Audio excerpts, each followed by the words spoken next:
যেমন হেদায়ের মধ্যে আমাদের আছে ইমাম আজমের মতে ফার্সি ভাষায় নামাজ পড়া জায়েজ। ফার্সি ভাষায় নামাজ পড়া কি? ইয়াজুজু সালাতু বিল লুগাতিল ফারসিয়া, ফার্সিতে নামাজ পড়া জায়েজ। আল্লাহ পাকের তাকবীর পাঠ করবে, আল্লাহু আকবার, তাকবীর বলা হয়েছে। সুতরাং অন্য কোন আল্লাহ পাকের গুণবাচক কোন বাক্য দিয়ে নামাজ হবে না। কেউ যদি আল্লাহু আকবার না বলে আল্লাহু আজিম, হ্যাঁ, আল্লাহু জলিল, আল্লাহু আজাল, আল্লাহু আজম, চলবে?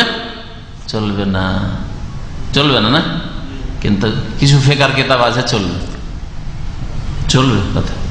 আল্লাহর যে কোনো রকমের সানা হইলেই চলবে। আল্লাহু আকবার বলা সহ নবী করিম সাল্লাল্লাহু আলাইহি ওয়াসাল্লামের জীবনে বা সাহাবায়ে কেরামদের জীবনে কোন একজন সাহাবী পর্যন্ত কোনদিন এইরকম করে নামাজ পড়েনি। তাকবীর দিয়ে নামাজ পড়েছে, মানে আল্লাহু আকবার দিয়ে নামাজ পড়েছে। সুবহানাল্লাহ না, নামাজ এরকম পড়েনি। হ্যাঁ, আলহামদুলিল্লাহ না, এরকম করে নামাজ পড়েনি। আল্লাহু আকবার, আল্লাহু আযম না, নামাজ পড়েননি এরকম। এমন কি আরেক ফতোয়া আছে, আতাউররহমান ভাই সামনে আছে কিন্তু দাওরা হাদিস পাস, সেজন্য বলছি, আছে না ফার্সি ভাষায় নামাজ হবে, তাকবীর হবে না। আল্লাহ বুজুর্গ বার্তার আস্ত, এটা আল্লাহু আকবারের অর্থ। ফার্সিতে আল্লাহু আকবারের অর্থ হচ্ছে আল্লাহ বুজুর্গ বার্তার আস্ত। আল্লাহ হচ্ছেন বুজুর্গ বার্তার, মানে সবচেয়ে বড়। এইটা বললেও নামাজ হয়ে যাবে। তাহলে যেই মাযহাবের ফিকাতে ফার্সিতে তাকবীর দিলে নামাজ হয়ে যায়, তাদের জুমার খুতবা, ঈদের খুতবা কেন আবার বাংলায় হবে না? আমার প্রশ্ন থাকলো তাদের কাছে, জবাবটা তাদের কাছ থেকে চাই। যাদের ফিকার কিতাবে আছে যে সূরা ফাতিহা বিল লুগাতিল ফারসিয়াতে, নুরুল আনওয়ারে আছে, ফিকার কিতাবে আছে, ফতোয়ার কিতাবে আছে, আলেম ফাজেল, আর তারপরে দাওরা, এসব কিতাব কওমি মাদ্রাসাতে পড়ানো হয় সব কিতাবাদি, যে ফার্সি ভাষায় সূরা ফাতিহা পড়লেও নামাজ হয়ে যাবে। যে মাযহাবে, তাদের কাছে বাংলা ভাষায় বা ফার্সি ভাষায় আরবি ছাড়া জুমার খুতবা কেন চলবে না, ঈদের খুতবা কেন চলবে না? এই মুসলিম জাতিকে দিনের জ্ঞান থেকে এইভাবে বঞ্চিত কেন রেখেছে?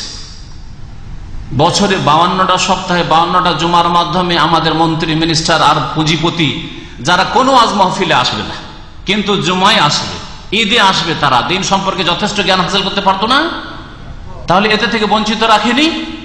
জবাব দিতে হবে কিয়ামতের দিনে, যে নিজের মাযহাবে সূরা ফাতিহা ফারসিতে জায়েজ, তাকবীরে তাহরিমা ফারসিতে জায়েজ, আর আবার জুমার খুতবাটাই শুধু না জায়েজ। হ্যাঁ, জুমার খুতবা না জায়েজ। জুমার খুতবা নবী সাল্লাল্লাহু আলাইহি ওয়াসাল্লাম কখনো আরবি ছাড়া দেননি, সেই জন্য নাকি না জায়েজ। তো নবী সাল্লাল্লাহু আলাইহি ওয়াসাল্লাম আর ফারসিতে সূরা ফাতিহা পড়েছেন নাকি? তাকবীরে তাহরিমা দিয়েছেন নাকি?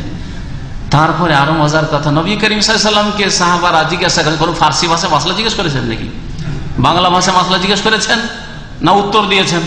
তাহলে আপনাদেরকে আমার কাছ থেকে কোনো মাসলা জানতে হলে আরবিতে সওয়াল করতে হবে, আর আমি উত্তর আরবিতে দেব।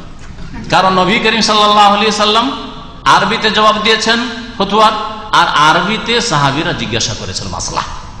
বোঝা গেছে? যারা বলবেন যে জুমার খুতবা যেহেতু নবী আরবিতে দিয়েছেন, সুতরাং আমাদের আরবি দিতে, তো নবী সাল্লাল্লাহু আলাইহি সাল্লাম উত্তর দিয়েছেন মাসলা মাসাইলের আরবিতে, আর সাহাবীরা সওয়ালও করেছেন, প্রশ্ন করেছেন আরবিতে, সুতরাং আপনারা যে কোনো মাসলা জিজ্ঞেস করবেন, টিভিতে জিজ্ঞাসা করেন।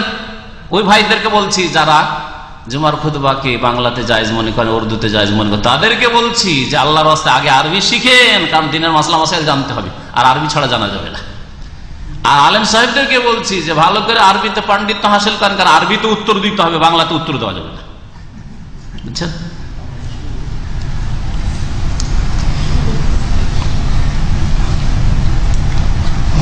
সেটা যখন ঠিক নয়, আসলে সওয়াল জবাব যে কোনো ভাষায় করা যাবে, জুমার খুতবা, ঈদের খুতবাও যে কোনো ভাষায় করা যাবে, যেই ভাষার লোক সেখানে সিংহভাগ, সেখানে সেই ভাষাতে খুতবা হওয়া উচিত, বক্তব্য হওয়া উচিত। খুতবা মানে বক্তব্য, জুমার খুতবা মানে জুমার বক্তব্য, আর ঈদের খুতবা মানে ঈদের বক্তব্য।